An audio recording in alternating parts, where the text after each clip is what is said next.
ठीक है, हम लोग शुरुआत करते हैं। पिछले क्लास में हम लोग क्या बात कर रहे थे? हाँ, हम लोग ये बात कर रहे थे कि प्रशासन को कैसे समझना है। तो यहाँ पे दो अप्रोच की बात किए थे। एक अप्रोच था मैनेजरियल अप्रोच या प्रबंधकीय दृष्टिकोण, मैनेजरियल या प्रबंधकीय दृष्टिकोण।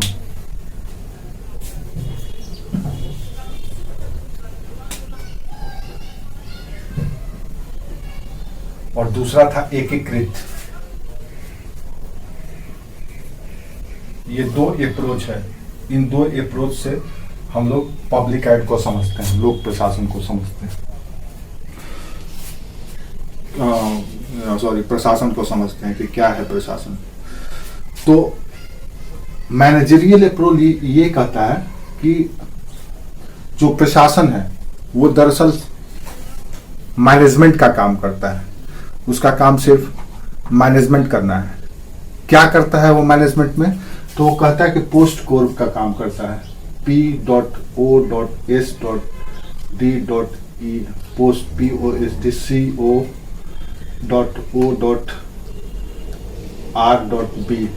और एक और जुड़ गया है E, बाद में जोड़ा गया है। पोस्ट कोर का काम करता है। यही काम है प्रशासन का। तो ये P फॉर प्लानिंग है, यानी योजना बनाता है। मैनेजरियल अप्रोच ये कहता है। एक एक इसको लिखते चलना अपने आप में क्वेश्चन है। पोस्ट कोर में जो प्रबंधकीय दृष्टिकोण है, उसके अनुसार लोक प्रशासन पोस्ट कोर की भूमिका का निर्वहन करता है। पोस्ट मतलब P फॉर प्लानिंग, यानी कि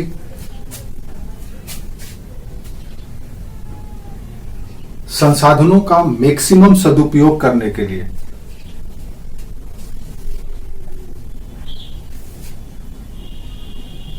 संसाधनों का मैक्सिमम सदुपयोग करने के लिए विभिन्न तरह की योजनाओं का निर्माण और निर्धारण किया जाता है। प्लानिंग में आपके पास जो रिसोर्सेस है, संगठन के पास, सरकार के पास या कोई भी निजी संस्थान के पास, तो प्रशासन का सबसे पहला काम होता है, अगर आपको ढूंढना है तो सबसे पहला काम होता है P फॉर प्लानिंग करना। किस चीज का? तो जो उसके पास उपलब्ध रिसोर्सेस है, चाहे ह्यूमन रिसोर्सेस हो, चाहे गुड्स सर्विस, जो भी रिसोर्सेस है उसके पास, उसका कुछ इस तरह से सदुपयोग करने के लिए प्लान किया जाता है, योजना निर्धारित किया जाता है, ताकि उससे मैक्सिमम आउटकम निकल सके। तो प्रशासन का सबसे पहला काम प्लानिंग है। नेक्स्ट है ऑर्गेनाइजिंग, O फॉर ऑर्गेनाइजिंग।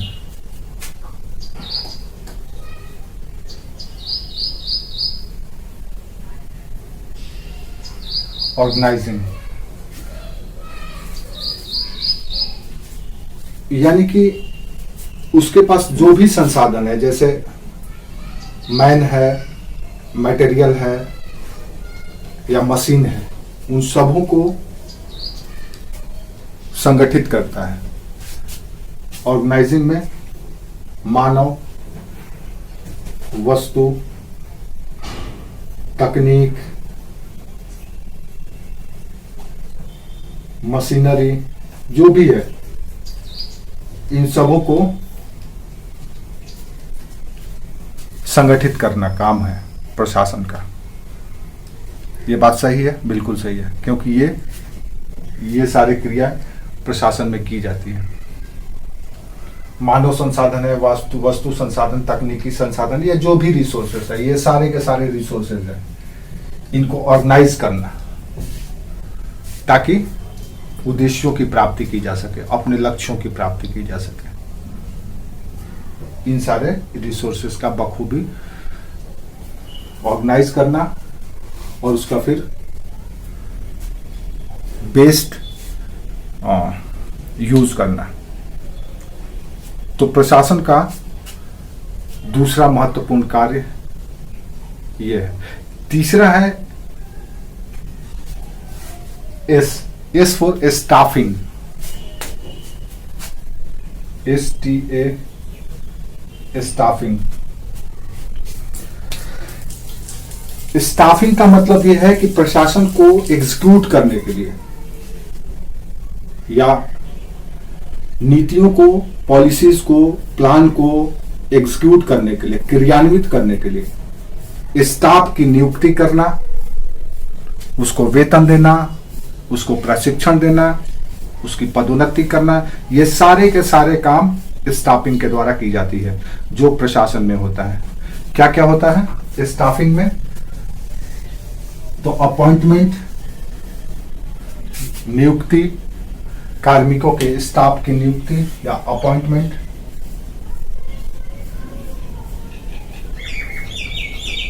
फिर वेतन देना, सैलरी, ट्रेनिंग देना, प्रमोशन देना,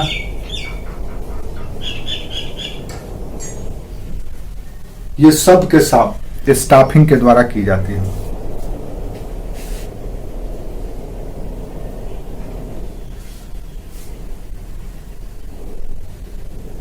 डी,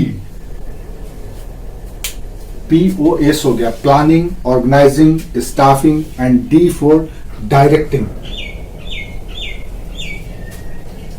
नेक्स्ट है D फॉर डायरेक्टिंग। ये शॉर्ट फॉर्म को याद रखना, ये अपने आप में क्वेश्चन है, या यही दे देगा कि इसको बताइए ये क्या है 10 नंबर में। नेक्स्ट है D फॉर है डायरेक्टिंग।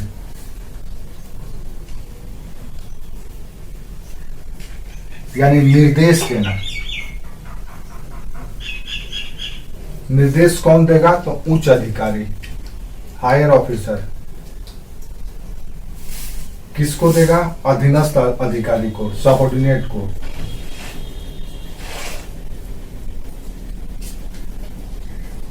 आप किसी भी प्रशासनिक संगठन में चले जाइए, आपको ये चीज देखने को मिलेगा।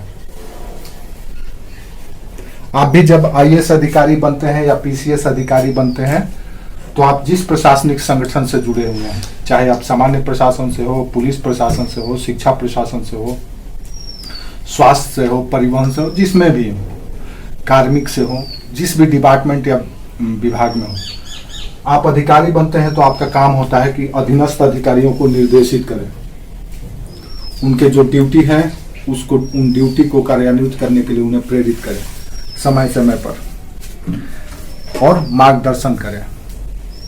तो डायरेक्टिंग काम होता है प्रशासन का। बात समझ में आ रहा है आप लोगों को? Very good. नेक्स्ट है C। यहां पे C है, C फॉर कोऑर्डिनेशन। और अभी प्रशासन का जो हायर, जैसे DC लेवल का जो एडमिनिस्ट्रेशन है, उसका काम ही है कोऑर्डिनेशन करना, समन्वय करना। तो C फॉर कोऑर्डिनेशन।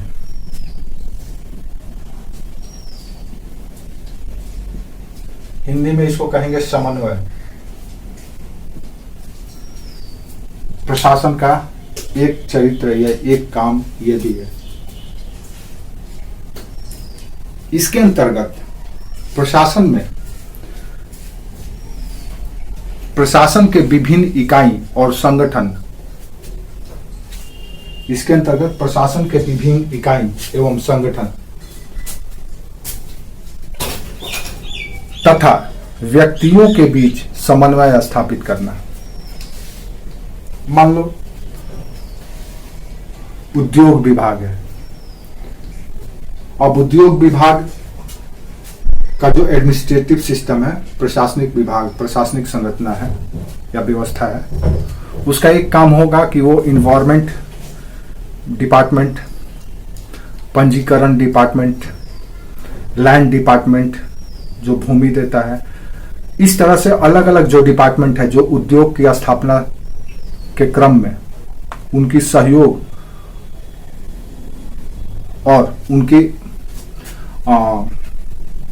कह सकते हैं कि परमिशन की जरूरत पड़ती है, उनकी क्लियरेंस की जरूरत पड़ती है, तो उन सब डिपार्टमेंट के साथ, उनके अधिकारियों के साथ कोऑर्डिनेशन बनाए रखना भी किसी भी प्रशासनिक इकाई का ये काम होता है। अलग अलग डिपार्टमेंट है, अलग अलग डिपार्टमेंट का अलग अलग यूनिट के साथ, उसके स्टाफ के साथ, ऑफिसर्स के साथ कोऑर्डिनेशन बनाए रखना है, यानी कि समन्वय बनाए रखना। अब इसका सबसे अच्छा बेस्ट एग्जांपल आपके सामने डीसी का है। डीसी का काम क्या है? डीसी या डीएम का काम ही है यही कि जिले स्तर पे जितने भी डिपार्टमेंट है, A B C D E F G H, सबके बीच में ये कोऑर्डिनेशन बना करके रखता है कि सब अपने प्रॉपर तरीके से काम कर रहे हैं कि नहीं। डीसी ऑफिस, जिसको आप समाहरणालय कहते हैं, उसका काम ही है कि जिले स्तर पर जितने भी विभाग हैं उनके बीच समन्वय बना करके रखे, ताकि जिला का विकास, जिला में लॉ एंड ऑर्डर, शांति और व्यवस्था, कानून और व्यवस्था, विकास का काम, सारे काम सुचारू रूप से चलते रहे। तो एक किसी भी संगठन का ये काम होता है कि अपने लक्ष्य और उद्देश्यों के प्राप्ति के क्रम में वो विभिन्न विभाग, इकाई और व्यक्तियों के साथ समन्वय या कोऑर्डिनेशन बना करके चले। तो ये काम भी प्रशासन का ही है। तो प्रशासन का चरित्र आप देख लीजिए क्या क्या हुआ। प्लानिंग से शुरू हुआ, ऑर्गेनाइजिंग हुआ, स्टाफिंग हुआ, डायरेक्टिंग हुआ और अब कोऑर्डिनेशन पे आ गया।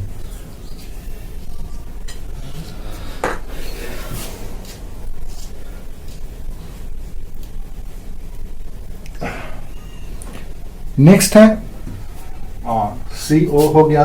सीओ मतलब कोऑर्डिनेशन, सीओ मतलब coordination. R for reporting. Next है आर।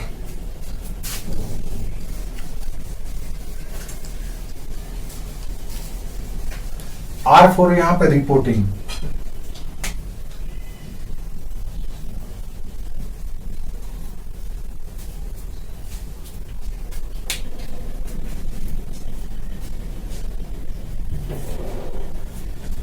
प्रशासन के अंतर्गत प्रत्येक अधीनस्थ अधिकारी या लोअर सबऑर्डिनेट ऑफिसर्स अपने उच्च अधिकारी को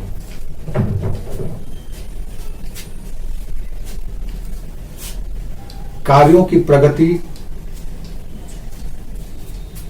कार्यों के दौरान आने वाली बाधाओं से अवगत कराता है। कार्यों की प्रगति और कार्यों के दौरान आने वाली हर एक बाधाओं से अवगत कराता है, यानी रिपोर्टिंग करता है। आप देखेंगे कि एक क्लर्क लेवल से लेकर के हेड क्लर्क, उसके ऊपर मैनेजर स्तर के जो लोग हैं, उसके ऊपर जिसको हम प्रबंधक कह सकते हैं हर एक डिपार्टमेंट के, उसके ऊपर विभागीय प्रमुख, और उसके ऊपर आप कह सकते हैं कि अगर जिला स्तर से, पंचायत लेवल से लें तो जिला स्तर तक अगर जाएं, तो इस तरह से जो जो विभाग के अधिकारी हैं, क्लर्क से लेकर के विभागीय अध्यक्ष तक, और विभागीय अध्यक्ष से लेकर के सेक्रेटरी तक, उस विभाग के सचिव तक, और सचिव से लेकर के उस विभाग के मंत्री तक, मिनिस्टर तक, काम ही है नीचे से लेकर के ऊपर तक इसको रिपोर्ट देना मंत्री को। क्लर्क अपने ऊपर के अधिकारी को रिपोर्ट करेगा, कैसे कर रहा है, क्या समस्या है, क्या प्रोग्रेस है। यह अधिकारी अपने ऊपर के वो विभागीय प्रमुख को, विभागीय प्रमुख सेक्रेटरी को या डायरेक्टर को, निर्देशक को, और वो सचिव को, सचिव फिर मंत्री को। इस तरह से चैनल बना होता है, हायरार्की बना हुआ होता है। ये आपको प्रशासन में दिखेगा, क्योंकि प्रशासन में देखेंगे किसी भी संगठन का, तो अगर लोक प्रशासन में देखें तो मंत्री राजनीतिक प्रमुख होता है, पॉलिटिकल हेड, तो सचिव प्रशासनिक प्रमुख होता है।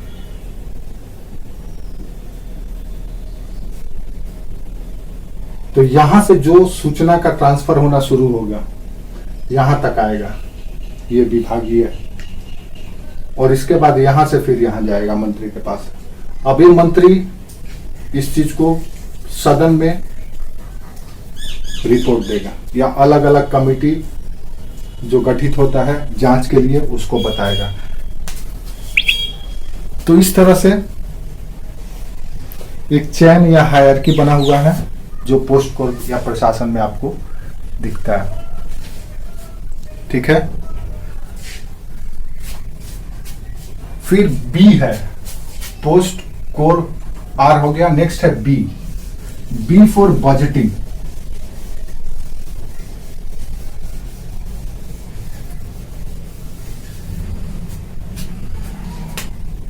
B for budgeting.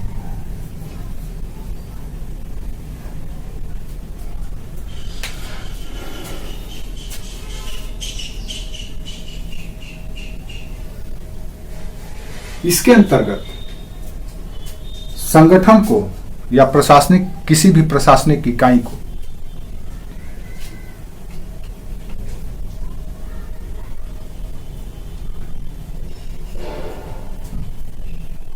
अपने आय और व्यय के बारे में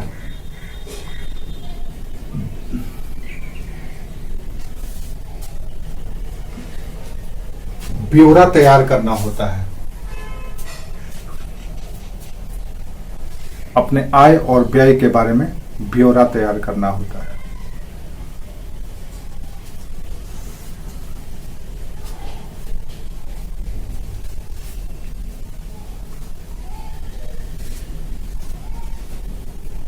ठीक है, और इस ब्यौरे के आधार पर या इस बजट के आधार पर ही विभिन्न प्रशासनिक इकाई के द्वारा अपने लक्ष्यों को निर्धारित और हासिल या प्राप्त किया जाता है। निर्धारित एवं हासिल किया जाता है। नेक्स्ट है ई फॉर एवोल्यूशन।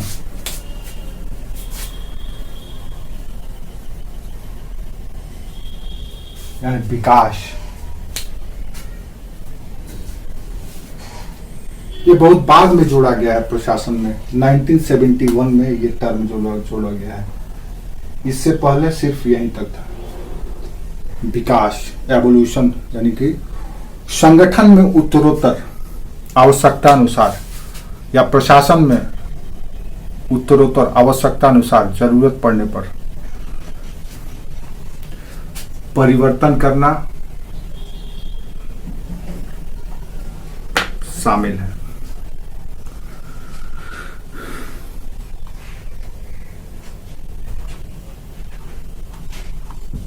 समझ में आया?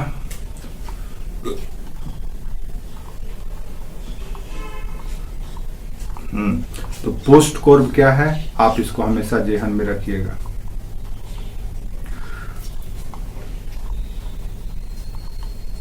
ये हुआ मैनेजरियल अप्रोच। अब दूसरा अप्रोच है आपका एकीकृत अप्रोच।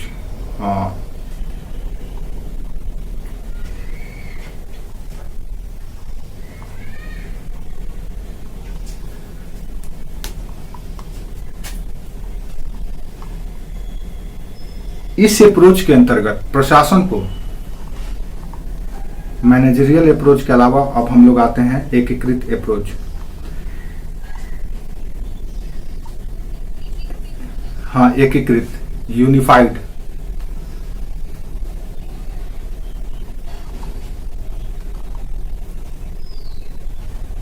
इस अप्रोच के अंतर्गत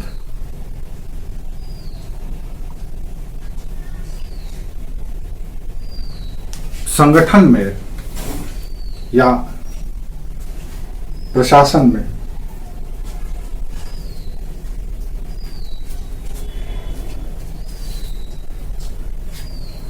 निम्न स्तर से लेकर के, यानी कि क्लर्क से लेकर के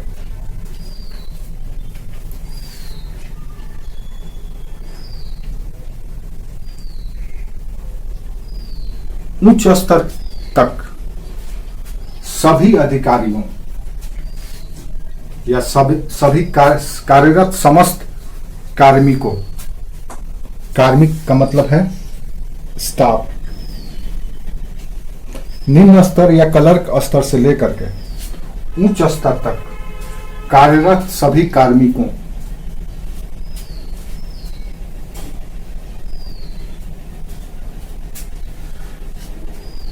की समस्त कार्यों को प्रशासन के अंतर्गत शामिल किया जाता है।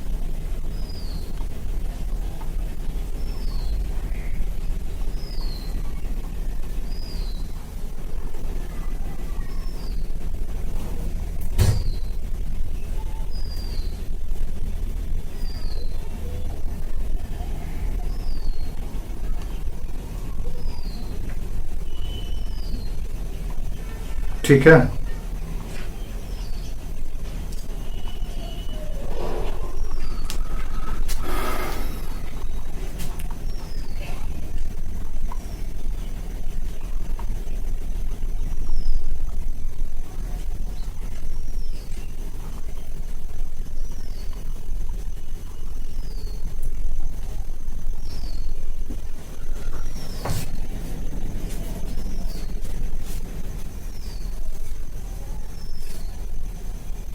अब हम लोग बात करते हैं कि लोक प्रशासन और प्रशासन में क्या अंतर है। लोक प्रशासन और प्रशासन में क्या अंतर है, तो ये एक अप्रोच है। इसको आप नेचर भी कह सकते हैं, प्रकृति भी कह सकते हैं प्रशासन का, कि कैसा है प्रशासन। और भी अप्रोच है जिसको हम लोग आगे करेंगे, लेकिन मोटा मोटी अभी आपको दिमाग में समझने के लिए कि क्या होता है प्रशासनिक संगठन में या प्रशासन में, तो याद रखिएगा मेन यही सारा काम होता है। इसी को हम प्रशासन कहते हैं। इसी काम से इस काम को या इन लक्ष्यों को प्राप्त करने के दौरान, प्राप्त करने के लिए जो कुछ भी किया जाता है, सब कुछ इसी के लिए किया जाता है। यही सब कार्य करने के लिए कोई भी संगठन हो, कोई भी प्रशासनिक इकाई, तो ये आपके दिमाग में रहेगा तो आप प्रशासन को बखूबी समझ जाएंगे कि यही है प्रशासन। पोस्ट कोड ये बेस्ट है प्रशासन को समझने के लिए। और भी हालांकि अलग तरीके से बताया गया, लेकिन कुल मिला जुला करके यही चीज है। भले ही उसकी भाषा बदल गई हो, लेकिन उद्देश्य यही है। अब आइए हम देखते हैं कि प्रशासन और लोक प्रशासन में क्या अंतर है। तो प्रशासन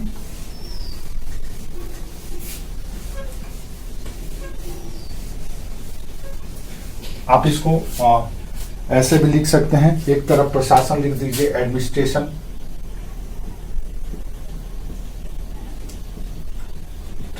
या प्रशासन, और दूसरी तरफ कर दीजिएगा पब्लिक एडमिनिस्ट्रेशन,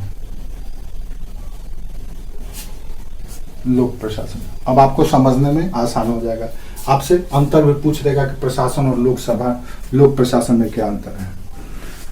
तो समझ करके रखिए कि प्रशासन एक विस्तृत या व्यापक दृष्टिकोण है, एक व्यापक दृष्टिकोण है या होलिस्टिक अप्रोच है। क्योंकि हम लोग देखे हैं कि प्रशासन में क्या क्या है, प्रबंधन भी है ना,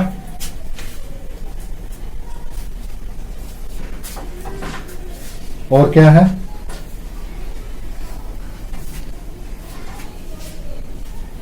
दूसरा बिंदु क्या है प्रशासन में,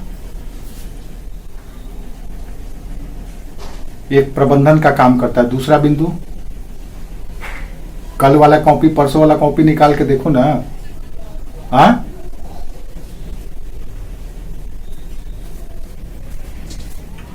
आप लोग स्मार्ट नहीं बन पाते हो। ये ना कि पूछे तो तुरंत पेज पलट के देख ले। हाँ,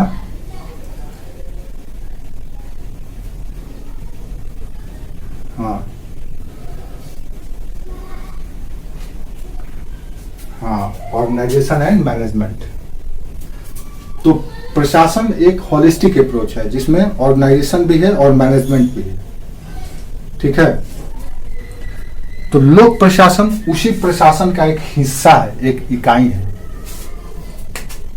इसीलिए हम इसको संकुचित कभी कह सकते हैं, नैरो अप्रोच है, संकुचित दृष्टिकोण है, क्योंकि उसी प्रशासन में पब्लिक जुड़ गया है तो ये लोक प्रशासन हो गया है। उसके साथ भी प्रशासन जुड़ा हुआ है, एडमिनिस्ट्रेशन जुड़ा हुआ है, लेकिन उसके साथ पब्लिक जुड़ गया है तो सिर्फ पब्लिक के लिए, जनता के लिए, जो सरकार के द्वारा दी जाती है। लेकिन प्रशासन निजी के द्वारा, प्राइवेट के द्वारा भी दिया जाता है, जिसको हम लोग प्राइवेट एडमिनिस्ट्रेशन कहते हैं, जिसको निजी प्रशासन कहते हैं। और पब्लिक के साथ जुड़ गया तो पब्लिक एडमिनिस्ट्रेशन हो गया। तो प्रशासन का एक नैरो अप्रोच है, संकुचित दृष्टिकोण है लोक प्रशासन। प्रशासन एक व्यापक दृष्टिकोण है, ठीक है। जैसे जैसे जैसे ऐसे समझ लो, अगर हम मानव की बात करें और हम किसी व्यक्ति विशेष की बात करें, तो मानव कहने का मतलब है इस धरती पे जितने भी स्त्री, पुरुष, बच्चे, वृद्ध, युवा, जो भी है वो सब के सब मानव के श्रेणी में है। लेकिन हम कहें कि बालक या हम कहें कि फलना व्यक्ति, तो उसी मानव का हिस्सा है वो भी, लेकिन वो वहां पे स्पेशलाइज हो जाता है। तो यहाँ पे हमारा अप्रोच संकुचित हो जाता है। जैसे मैं और हम, पब्लिक एडमिनिस्ट्रेशन मैं है तो प्रशासन हम है। समझ में आ गया? क्योंकि प्रशासन का ही हिस्सा है पब्लिक एडमिनिस्ट्रेशन।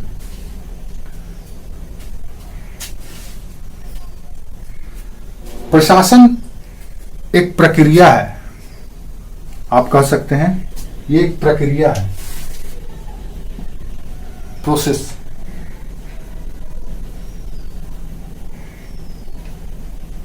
प्रशासन एक प्रक्रिया है। तो लोक प्रशासन एक तंत्र है, सिस्टम है, जिसके अंतर्गत विभिन्न कल्याणकारी कार्य संपादित किए जाते हैं।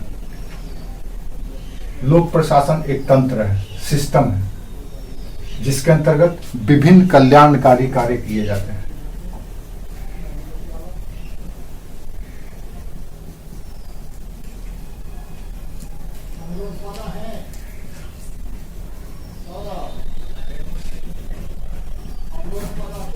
अब हम पब्लिक लिखे हैं तो स्वाभाविक है कि वेलफेयर मोड में होगा, सार्वजनिक प्रशासन सरकार का है तो ये लोक कल्याण से जुड़ा हुआ होगा,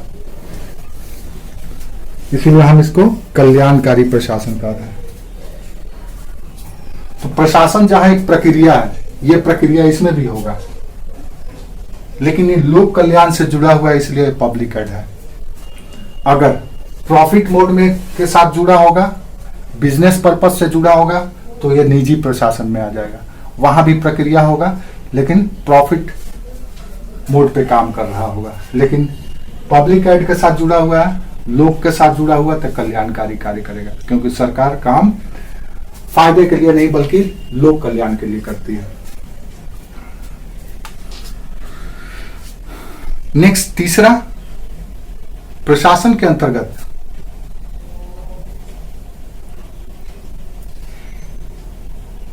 प्रशासन में शामिल विभिन्न लोगों से कार्य करवाने से संबंधित है।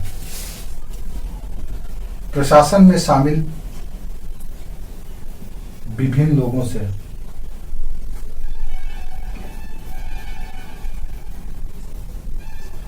कार्य करवाने से संबंधित है।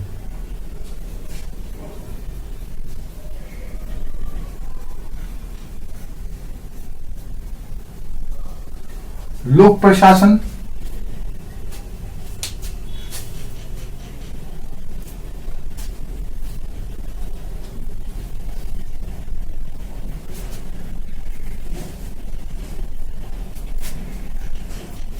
लोक प्रशासन में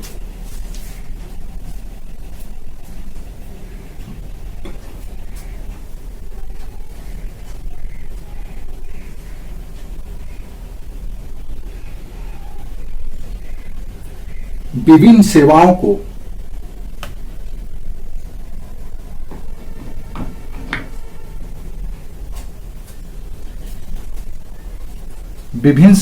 लोक प्रशासन में विभिन्न सेवाओं को लाभुकों तक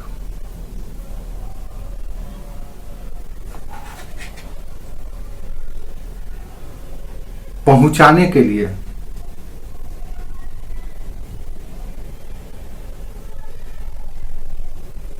एक तंत्र के रूप में देखा जा सकता है, एक तंत्र के रूप में देखा जा सकता है।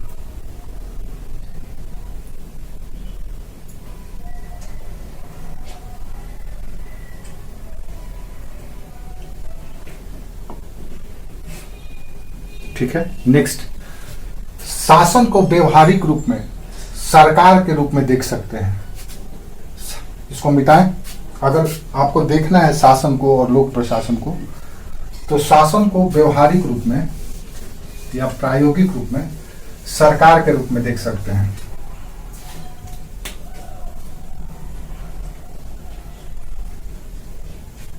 व्यवहारिक रूप में सरकार में दिखता है। तो लोक प्रशासन को हम नौकरशाही में देखते हैं, ब्यूरोक्रेसी में। लोक प्रशासन को हम नौकरशाही में देखते हैं, ब्यूरोक्रेसी में दिखता है।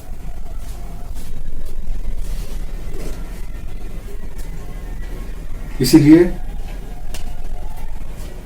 शासन यानी सरकार का शासन।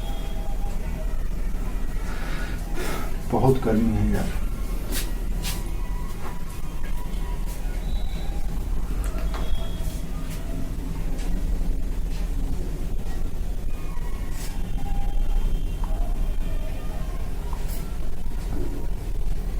नहीं, ये जो शासन वाला स्टेटमेंट है, शासन को अलग कर लो, प्रशासन अलग रखो और शासन अलग रखो। प्रशासन को अलग रखो। अब नेक्स्ट करो शासन और लोक प्रशासन, तब ज्यादा बेटर रहेगा। यहां पे गवर्नेंस, यहां पे गवर्नेंस या शासन करो।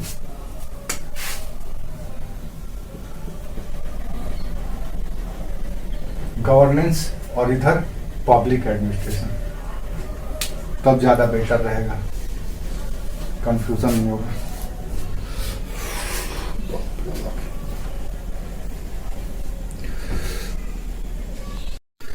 तो ठीक है, अब चलिए हम लोग बात करते हैं गवर्नेंस और पब्लिक एडमिनिस्ट्रेशन, यानी कि शासन और लोक प्रशासन। शासन को अगर देखना है तो सरकार शासन है, और पब्लिक एडमिनिस्ट्रेशन नौकरशाही में दिखता है। इनके आदेशों को, इनके नीतियों को कार्यान्वित करना नौकरशाही का काम है। शासन का काम है नीति बनाना और उसको फॉरवर्ड करना। इंप्लीमेंट करने का काम प्रशासन का है, लोक प्रशासन का है। ठीक है। शासन में मंत्री शामिल रहते हैं, मंत्री, राज्य। हाँ, शासन का एक अंग है विधायिका, लेजिस्लेटिव, लेजिस्लेचर। जैसे शासन के 3 अंग हैं, लेजिस्लेचर, एग्जीक्यूटिव और जुडिशियरी। विधायिका, कार्यपालिका और न्यायपालिका, ये शासन के 3 अंग हैं, और ये तीनों मिलकर के कहलाते हैं, दोनों मिलकर के, विशेष करके एग्जीक्यूटिव और लेजिस्लेटिव मिलकर के बनता है सरकार। ठीक है। लेकिन हम लोग जुडिशियरी को भी शासन का ही अंग मानते हैं, क्योंकि वो भी कहीं ना कहीं लॉ मेकिंग का काम करता है। कैसे काम करता है? जब लेजिस्लेटिव कोई कानून बनाता है तो वो उसका ओवरव्यू करता है और उसको दोबारा ये करने के लिए कहता है, या उसके डिसीजन भी कभी कभी लॉ हो जाते हैं, कानून बन जाते हैं, तो शासन का अंग है। तो शासन को हम, गवर्नेंस को हम मंत्री, विधायिका इसमें देखते हैं, तो पब्लिक एडमिनिस्ट्रेशन को नौकरशाही में देखते हैं। नेक्स्ट, शासन का संचालन जनता के द्वारा चुने गए प्रतिनिधियों के द्वारा की जाती है।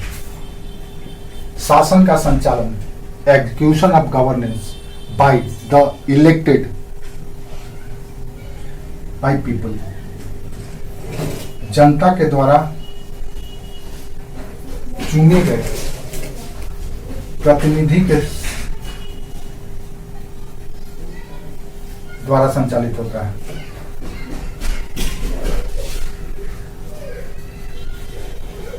जिसको हम जनप्रतिनिधि कहते हैं। तो दूसरी ओर प्रशासन का संचालन नियुक्त अधिकारियों के द्वारा किया जाता है।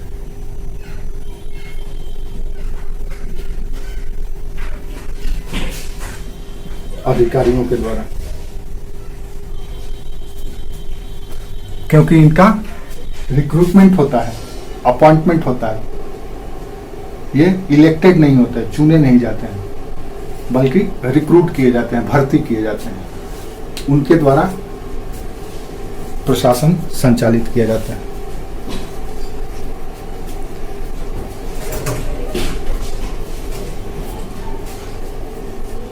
शासन को निर्देश या सरकार को निर्देश और शक्ति संविधान से प्राप्त होता है। तीसरा पॉइंट, शासन को निर्देश एवं शक्ति संविधान से हासिल है। निर्देश यानी direction and power through the constitution. निर्देश एवं शक्ति संविधान द्वारा प्राप्त होता है।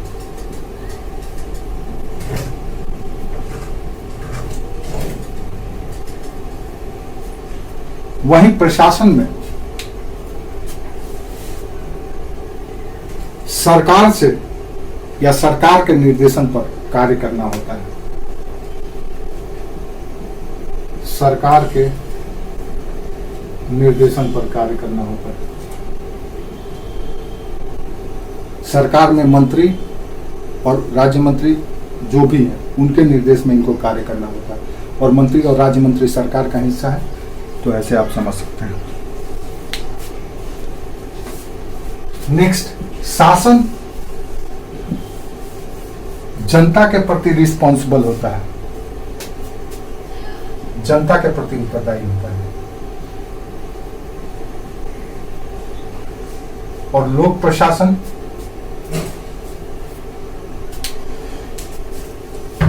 सरकार के प्रति उत्तरदायी होता है।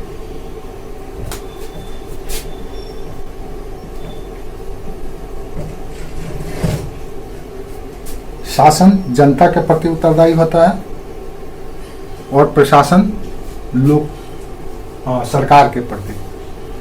जनता के प्रति उत्तरदायी होने के कारण इसको जन सेवक कहा जाता है, पब्लिक सर्वेंट।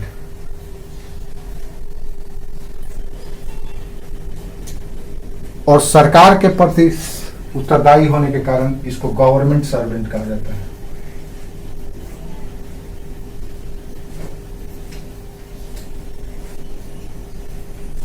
सरकारी सेवक।